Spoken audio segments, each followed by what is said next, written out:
मध्य प्रदेश के उज्जैन में कांग्रेस नेता और पूर्व पार्षद गुड्डू कलीम की घर में गोली मारकर हत्या कर दी गई। मामले की सूचना मिलते ही तत्काल पुलिस मौके पर पहुंची और जांच शुरू की।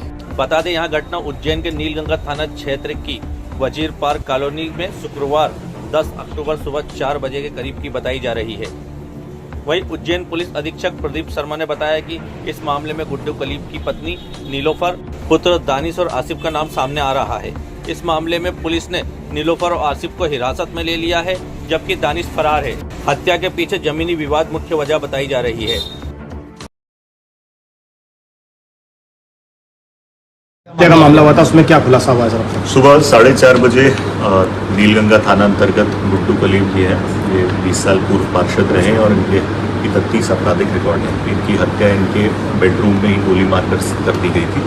तत्काल पुलिस ने इसमें संज्ञान लिया और उसमें 4 आरोपियों को अरेस्ट किया गया, जिसमें इनकी पत्नी, एक बेटा और उसके 2 अन्य साथी हैं जो भी अरेस्ट कर लिए गए। इनका एक अन्य बेटा जिसने गोली मारी और उसका एक साथी अभी फरार है, जिसके लिए हमारी पुलिस टीम लगी हुई है। मूलतः फैमिली में प्रॉपर्टी का विवाद है, जिसको लेकर पत्नी और दोनों बेटों ने मिलकर ये पूरा प्लान किया था।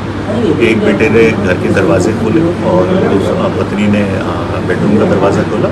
एक जो दूसरा बेटा है वो एक अन्य आरोपी के साथ आया और बेटे ने ही पिता में एक सर में गोली मारी। किस पर आरोप है?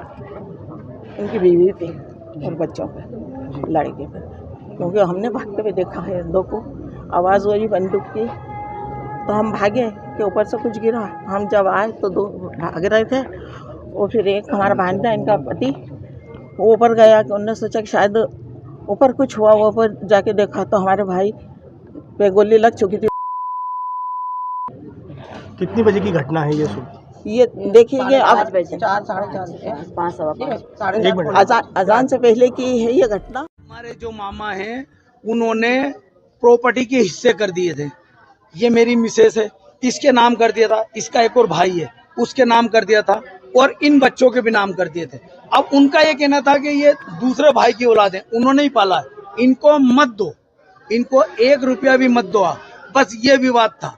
नीलगंगा थाना अंतर्गत गुड्डू कलीम जी हैं, करीब 55 से 60 साल इनकी उम्र है।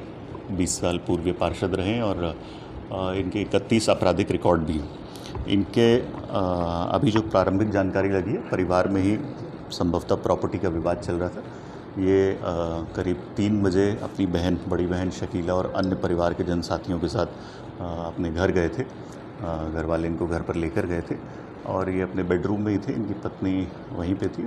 घर वालों में जो इनकी बड़ी बहन और अन्य परिवार के सदस्य हैं, भांजे दामाद हैं, उन सब ने इनकी पत्नी नीलोफर और जो दोनों लड़के हैं दानिश और आसिफ, उसका इस घटना में शामिल होना बताया है। पुलिस ने इनके बयान लेके प्राथमिक FIR दर्ज कर दी है।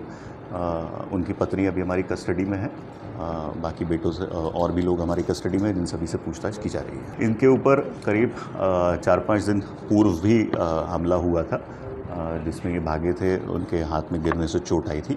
इसमें इनके परिवार का ही एक रिश्तेदार है, जो पत्नी का ही रिश्तेदार है। पत्नी की बहन का दामाद, यानी मौसेरा दामाद हुआ, उसमें उसको हम लोगों ने गिरफ़्तार किया है और ये कल देर रात को ही गिरफ़्तारी हुई है। संभवतः इसी बात का खुलासा होने की वजह से आज ये घटना कारित की गई है।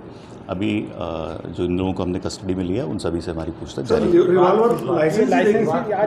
है। उसके बारे में भी हम लोग जानकारी कह रहे हैं, वो भी कंफर्म करना है। एक लाइसेंसी जो हथियार है इनके बेटे के नाम से है, तो अभी उसके संबंध में विवाद मूलतः जो अभी तक समझ में आया है, जो गुड्डू कलीम जी से कल 1:30-2 बजे तक रात में पुलिस इनके साथ थी। उसके बाद इनका परिवार इनको घर पर लेकर गया है।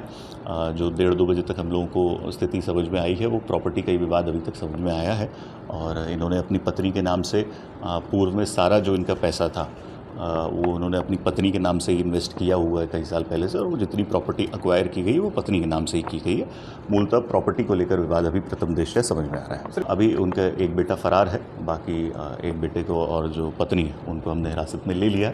जो पूर्व की घटना थी उसमें जो उनका पत्नी का बहन का दामाद है, यानी मौसेरा दामाद है, वो भी हमारी हिरासत में। उन सभी से पूछताछ जारी है। एक गोली लगी है, सर पे लगी है। मेरे मामू थे, सुसर साहब थे मेरे, उनकी बीवी और 2 ही बच्चों ने मिलके मारा है। उसका चश्मदीद गवाह मैं हूँ, मैंने पूरा खुला आंखों से देखा है। उन पे हमला 4 रोज पहला किया था, उसके भी उसकी जांच चल रही थी। कल रात को पता चला, उन्होंने घर में आके चिल्ला चोट गाली गुप्तार करी। इतने में पूरी प्लानिंग हो गई कि कैसे क्या करना क्या नहीं करना। उनको मारना था, उन्होंने मार के निकल गए, भाग रहे थे वो। तो पुलिस बहुत सतर्क थी कि उन्होंने दर दबोचा उनको, नहीं तो भाग रहे थे, भाग जाते। पासपोर्ट वासपोर्ट सब है कंप्लीट। पुलिस हमने चिल्ला चोट करी, पुलिस ने दर दबोच दिया, यहीं आगे जाके पकड़ लिया उसको। 2 थाने जेल में चले गए। प्रॉपर्टी उनके 2 बच्चे हैं, एक बच्चों को 10-15 साल से बेदखल कर दिया प्रॉपर्टी से। बहुत गलत आदत थी, उससे पहले भी हमले कर चुका है वो। एक हमले नहीं करे, 10 हमले कर चुका, और दूसरे पे भी हमले कर चुका है। ये प्रॉपर्टी का लेन देन था, प्रॉपर्टी के हिस्से थे। 2 भाइयों की औलाद थी, इन्होंने 2 ही भाइयों की औलादों को पाला है।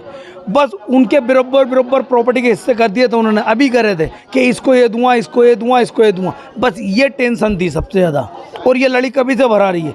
इससे हम 4 रोज़ से यहीं परेशान हैं, इनको सुलझाने के चक्कर में। और सारा काम 2 ही बच्चों ने और उसकी औरत ने मिलके करा है। इनका याद रात को पता क्लियर हो गया था, पुलिस को सब मालूम है, रात को क्लियर ही हो गया था। सुबह पकड़ना था, उनकी गलती ये हुई कि रात में आके उन्होंने हमारे सामने गाली गुप्तार कर दी अंदर।